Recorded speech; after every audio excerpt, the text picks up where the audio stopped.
Hello, everybody. I'm Lisa Shield. And I'm Benjamin Shield. And this is Getting Inside the Right Male Mind. So, hi, babe. Hi, sweetie. Lovely meeting you here. Today, we are going to talk about making room in your life for a relationship. Wonderful. I like this. We just spent, probably about an hour just sitting and talking about what we wanted to say today. Yeah. And it was amazing how rich this topic is. Yeah. Really, and how important. Because so many women, and we could be saying the same thing about a man, but today we're talking about for women to really create that space in their life for a relationship. And a lot of women have their lives, just wonderful lives. They have great careers, they have girlfriends, a support system, hobbies, extended time with extended family. And sometimes their life is so complete that a man doesn't know how to fit in or how to blend. And he may feel that he has to really give up his life and some of his freedoms to be part of her life. Mm-hmm. And babe, talk about, because this is such a huge thing, and I want to digress into this and really kind of unravel it a bit. I want you to really speak from your heart and tell women what it means, what freedom means to a man, and what it means to give that up for a woman. Well, for a man to get into a relationship, he has to know that not only is his life not going to be smaller, but it's going to be larger. That 1 + 1 = more than 2. And if he feels that a woman's life is so complete that he could just, like he's just the missing piece in it, then he's living someone else's dream, and that would be horrifying to most men. Why? Why is that horrifying to a man? Well, there has to be a reason to be in a relationship. It's not just something to check off the to-do list. So for a man to really want to be in a relationship, he wants to feel that his life is going to blend with a woman, that she's not so complete that she only needs him as a +1. A man needs to feel needed. And if a woman's life is so complete and she's got already this circle of friends that she confides with and full-time career, which is fine. We're not telling anyone to give up friends or career. But it is the desire for a woman to really want to blend her life with a man's life and not just have him fit in. Because if that's the case, he's just going to feel like an accessory, like a fashion accessory. And so many women feel like men don't want to blend their lives with ours. Yeah. But a lot of it has to do with, I think, what you're saying from those, not all of those men are avoidant or afraid of intimacy or connection. I think what a lot of women don't want to look at is that maybe a man doesn't want to blend his life with yours, but you better look at why. What are you doing, or what is it about you or the life that you're offering that man that he's not interested in wanting to be a part of? Yeah. And some men and women have developed such large personas that it's actually, it's attractive on a global stage, right? But it's repellent on an interpersonal stage. Yeah. Well, there's no room for anything interpersonal. Yeah. I mean, I see some women in there, they're like rock stars in their lives. They've made themselves into these fabulous creatures, and I'm not saying there's anything wrong with that. I think it's wonderful. We should all be as fabulous as we can possibly be. But there's a largesse about some women, and we were talking about how they feel inaccessible. Yeah. Yeah. Talk about that, honey, because I think we think we're being wonderful, right? This is my personality. This is who I am, right? I'm an author. I'm a this. I'm a that. I'm a public speaker. Yeah, I think that when women or men feel that way, it's more like they want to be admired for who they are, which is true. I mean, being in a relationship, that's an essential part, to admire and respect each other. But when it seems like it's a show, and you're just witnessing it, rather than really, having, using all of those life experiences and successes so that they could really be with another person and blend the lives, it's very different. Wow, you were saying that, and I was thinking about, oddly enough, you sent me that article from the New York Times about redoing Funny Girl. Right. And as you were talking, I mean, that is such a great example of Omar Sharif couldn't live up, his character couldn't live up to Fanny Bryce. He was eclipsed by her. Yeah, and he came into the relationship with a lot of personality, a lot of notoriety. Right. And, he lost it. Yeah, he lost it. He was just trailing her. He was in her shadow. Yeah. Yeah.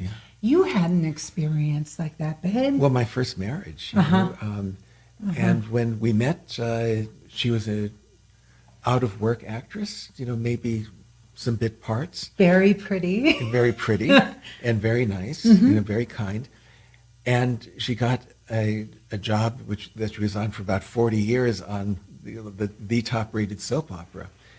And her life became big, and I found that when she'd go off to do like a morning talk show in New York City, that I'd send 24 roses to her dressing room because I know there'd be at least 10 other people sending 12 roses. And after a while, it was hard to distinguish myself as her husband, And so that was the beginning of the end. I didn't, I completely support her career, or supported her career. But it interfered with us. And I think there's a way to keep the career, keep the successes in life, keep the circle of friends, all of those things, and have the desire, perhaps even the top priority of having relationship. Because if the priority is number 3 or 4, it's going to fail. It's going to fail. Right. Even if it holds together, it will be a failed relationship. Wow. It's so funny. I think a lot of women really do think, oh, if I just meet the right guy, I would make room for, of course I would. But I think if they really were to step back and look at themselves, they're not meeting the right guy because they don't want to give up control. Right. There could be a lot of right guys that they had met and felt like, how is this going to work? This person is so fabulous, and there's nothing wrong with being fabulous. I mean, that's great. No, I'm fabulous. But yes, you are. And we share that, and you share my attributes. Absolutely. But it's not like the Lisa Shields show. No. It's not like some big persona that you walk in and much of the room is already taken up. You gave a brilliant analogy earlier about what it would feel like to you, if Yeah. what it feels like when you have to step into a woman, who has a large S about her, and you would have to step into her life. Right. For me, it would feel like I'm stepping onto a moving sidewalk, like it's already in motion, and I'm just there to step onto that process, Right. and rather than two people walking hand in hand, so it's like a moving sidewalk that's going pretty quickly, and you have to step on and hold on tight. Wow. Well, you dated a music writer, Yeah. and she had a ginormous life. Right. Yeah. Right. But no, even though she wrote love songs and were very successful, there was just no room. No room Yeah. at all. Yeah. And also no desire. There's in the back of the mind, there's the desire. Like it's some thought, Right. But there's not the reality of this is what I want and I'm going to make it happen. Whoa. It's more like this is what I want and it will happen. It's a very different thing. Replay that part of the podcast. That was just brilliant. And that's true for so many women. It's just in the back, like almost like an entitlement. Like I just know it's going to happen. Yeah. Yeah. But it's not happening. Yeah. They don't want, they don't really, because they think they're so fabulous, or they are so fabulous, but then they're not looking at why it's not happening. Yeah. And then time goes by, and it's something we could never get back. And No. if and when we ever do find that right partner, we regret the time that we wasted, the time that the summers, the dinners, the vacations, the shared experiences that we could have had. Look. Cheryl or Cheryl Hunter? Uh-oh. That was not supposed to happen, but it did. Edit that piece out.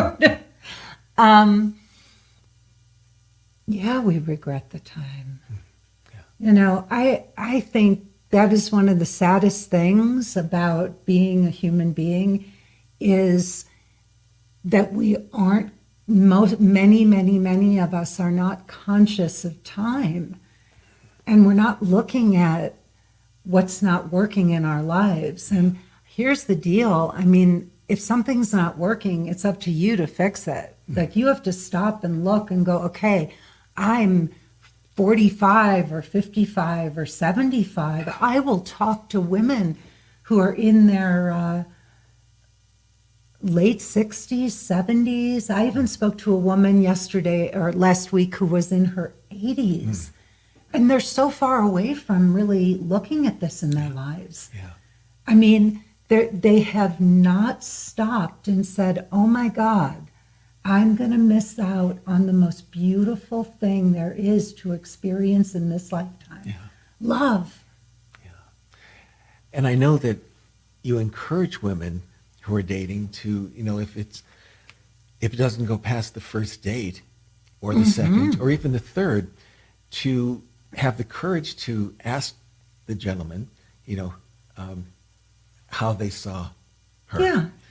And sometimes the same attributes would come back, like I don't think there's room, or you've never asked me a question about me, or I just find you intimidating, because your life is so full, you're so accomplished. Can we pause on that? Because I really want to unpack that. When a man says to a woman, you're intimidating, a lot of women spin that in their own minds, and they say, well, if he were a real man, he could handle me. But that's not what's going on at all. No. I mean, you could take great men, great, strong, accomplished men, and if they're trying to blend their lives with a woman, and it just can't happen. You know, it's intimidating. Right. It's not that her accomplishments are greater than his, but it's just like, you know, it's intimidating because how do I do this? You know, I don't think I could do this. It's not going to work. And that's intimidating. And emasculating. You don't feel like a man. And Right. why would you want to keep pushing on that door, right? It's like, it's funny. We have things that we criticize men for, but there's things that men, you know, like we think men are not emotionally available, but that men have just as many very legitimate things. Like with women, we really, our persona, our large, we can be bigger than life. And we think it's wonderful, but what we don't realize is it doesn't leave room for a man. Yeah. You know? And I think I had that attitude for a long time, and I was impenetrable because I had a big ego. You know, and it was really all, if I'm being honest, babe, it was ego. My ego got in the way, and no man wanted to deal with that much ego. Right. And believe me, you know my family. It was a big ego. Right. You know, when a man comes home at the end of the day, and a woman could be working and coming home also, but what he's looking for is not fitting into someone's life and watching that show. He's looking forward to sitting on the couch with her and feeling needed. You know, like saying, can I, you know, the woman saying, can I put my head on your shoulder? Can I tell you about my day? Or, you know, tell me about your day.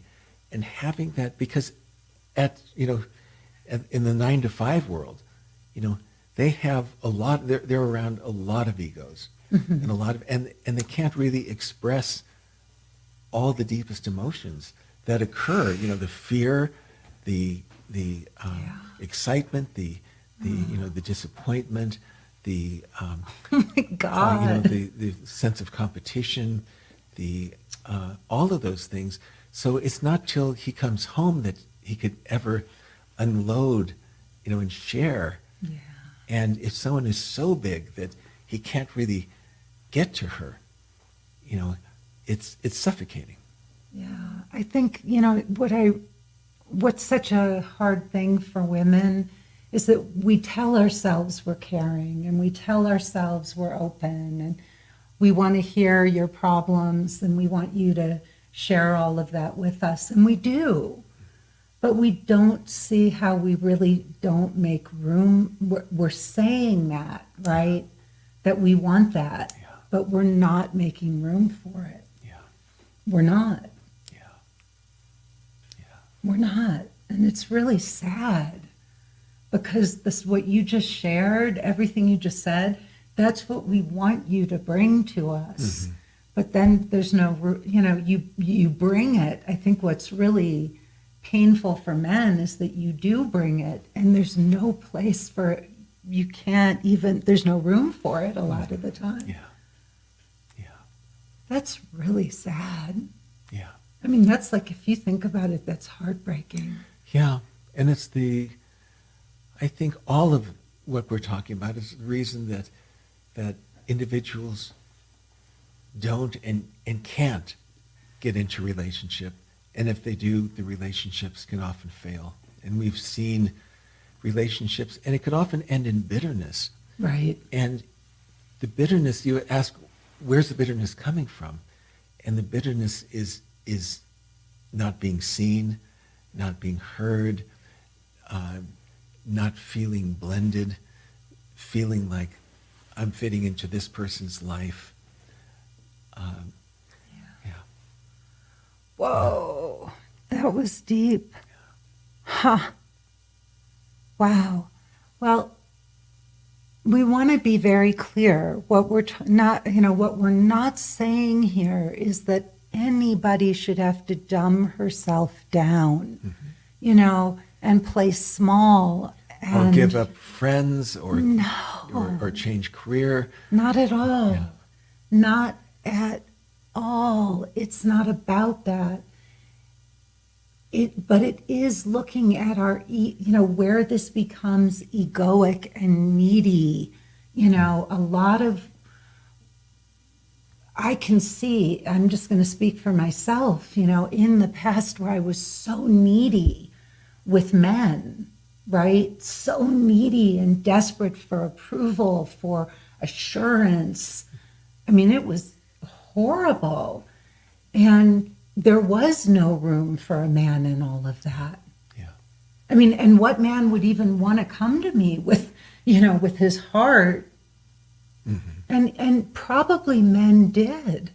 And I wanted to connect with a man's heart. And I just, I was so needy, controlling. Insecure. A lot of big personas come from insecurity. Whoa. I don't go back there a lot as I'm talking about her. I'm like, whoa, that was not pretty. And I was desperate for connection, dying inside for love and connection. And I couldn't create it. Yeah. And, and my neediness and my insecurity and my false bravado and, all of that was just so in my way. I know in your course you have something called the Final Five. Yeah.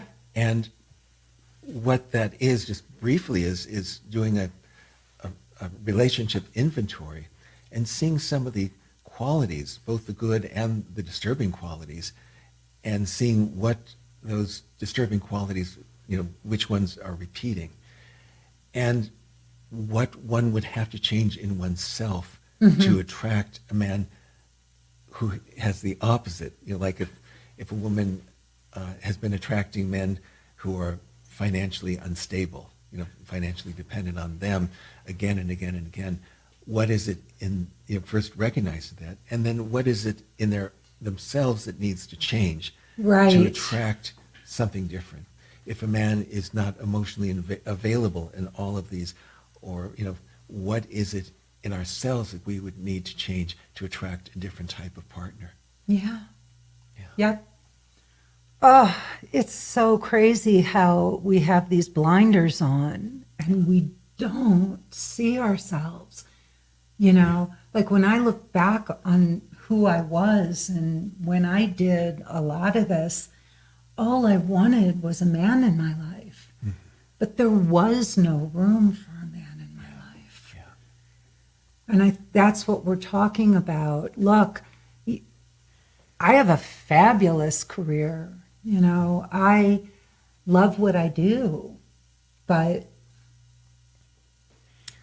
it doesn't eclipse, it's not who I am. It doesn't get in the way of us. In fact, it's a part of us.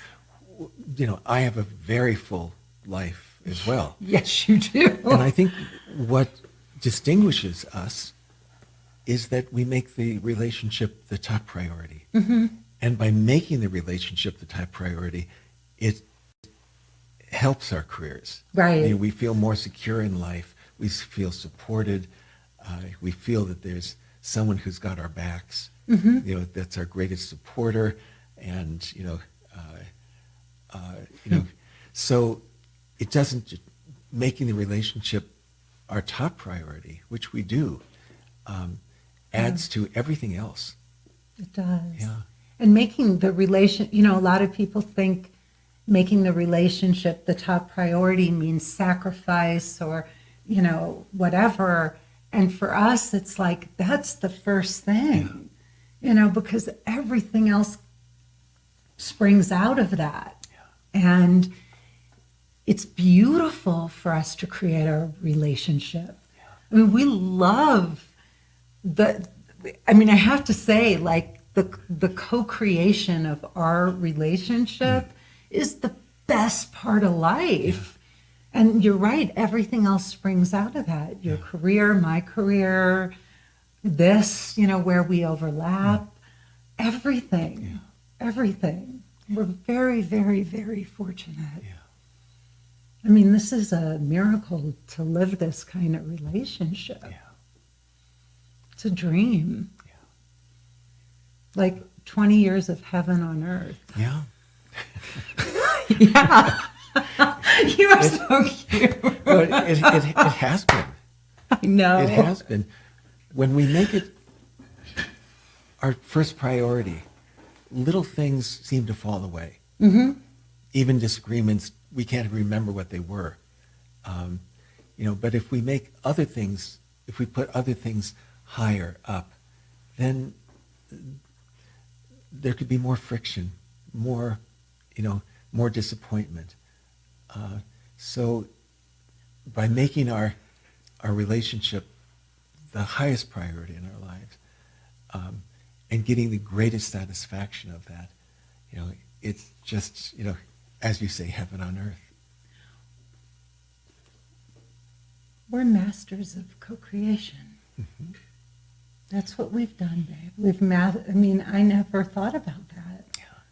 And co-creation is blending our lives together. It's blending our lives together, Yeah. making room. Uh-huh. It's seamless. Yeah. And co-creation is creating something new, That works for both of you. Yeah.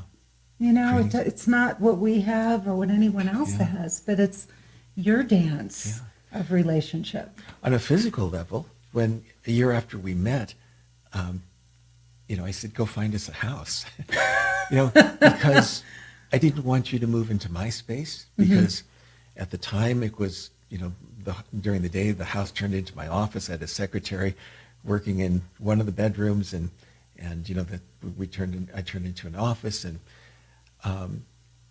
I couldn't fit into your apartment. So That was not going to happen. So when we found a house, we put almost all of our furniture on the front lawn, Right. and practically gave it away. You don't make much on a lawn sale. No, I had some pretty cool stuff. Yeah, as did I. But we wanted to start fresh and co-create, and design the house ourselves. So we picked out almost all the furniture new. We did. Yeah. Everything. Yeah. Well, we kept a few things. Yeah. But no, it was so much fun. Yeah.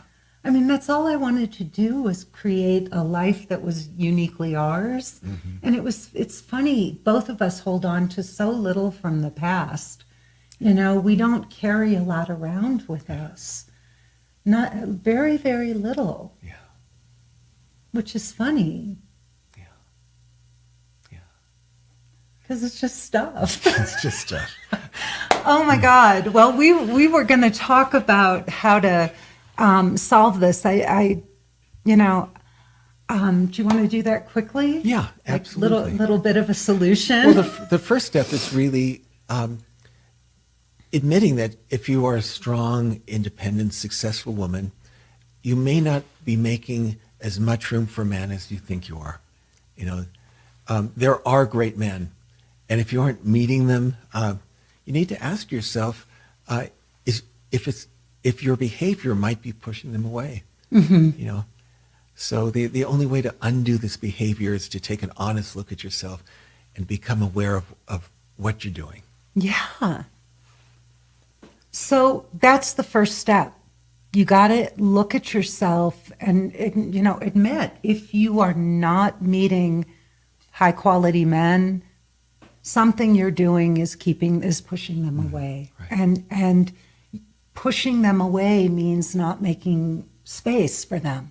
Mm-hmm. You're pushing them out of your space, something you're doing. And then you have to start to see yourself more objectively, and you want to ask yourself the following questions. So these are just some questions that Benjamin and I came up this morning when we were talking. So you want to ask yourself, has more than one man commented that I'm intimidating? Mm-hmm. Right. Because I don't care who you are, you shouldn't be intimidating men. A man may be intimidated by you and you can't stop that. But if you're hearing over and over and over again from men that you're intimidating, that's not good. Yeah. And he's not intimidated because of your success. Yeah. He's intimidated because I don't know how to blend my life with hers. I don't know. I can't picture how that's going to look. Yeah, I can't picture us together. Yeah. Right? And if guys are doing that a lot, there's plenty of women who have fabulous careers and have sensational relationships, right? I'm just going to say, I think I'm one of those women. So, and I am with the man, there's nobody else I'd rather be with in this lifetime, in an eternity, right? So if you're not, if you're intimidating men, you got to look at that if you're hearing that over and over again and really ask yourself, what are these men trying to tell me? Because he could be a fabulous guy who has his life together, his whole act together, but he could find you intimate. He's not a guy who's he might not even be a guy who's easily intimidated. Yeah. But if he just can't find a way to make something happen, that's intimidating, especially for a great guy. Who's an achiever, yeah. Right? A guy who gets what he wants and is a go-getter. Yeah, if he's running against, hitting a wall, that's intimidating, and he can't succeed. Yep. And he's going to leave. So that's what they're trying to tell you. Something that you're doing is intimidating. It's not good. Stop doing it. Right. And you have to ask yourself, are you being completely honest with yourself that you're willing to blend your life with a man, or do you simply want a man to join my life the way it is? So, so many of us have created a life that, is full and, it's exactly how we want it. And are we just looking for a man to step into our life, or are we willing to blend our lives together? And then, I really want you to, do you tell yourself, I would be willing to blend my life with the right man, but you never seem to find the right man? So I really want you to hear that. Do you tell yourself, if I would, I would be willing to blend my life with the right man, but you never seem to find the right man. So pay attention to that, because there are good men out there. Here, that's the truth. There are great men. Great men. I know so many great men who want relationship, who are in relationships with some of our clients, and some of our dearest friends, are in relationships with wonderful men. They wouldn't be our friends if we didn't respect these men. So, they're out there, and if you're not connecting with them, you got to look at yourself and ask why, and stop saying to yourself, oh, it's because I'm 10 pounds overweight, or there are no good men, or, I'm too busy, or whatever lies you tell yourself. You've got to start to look at yourself and ask yourself, why am I not attracting or attracted to the good men?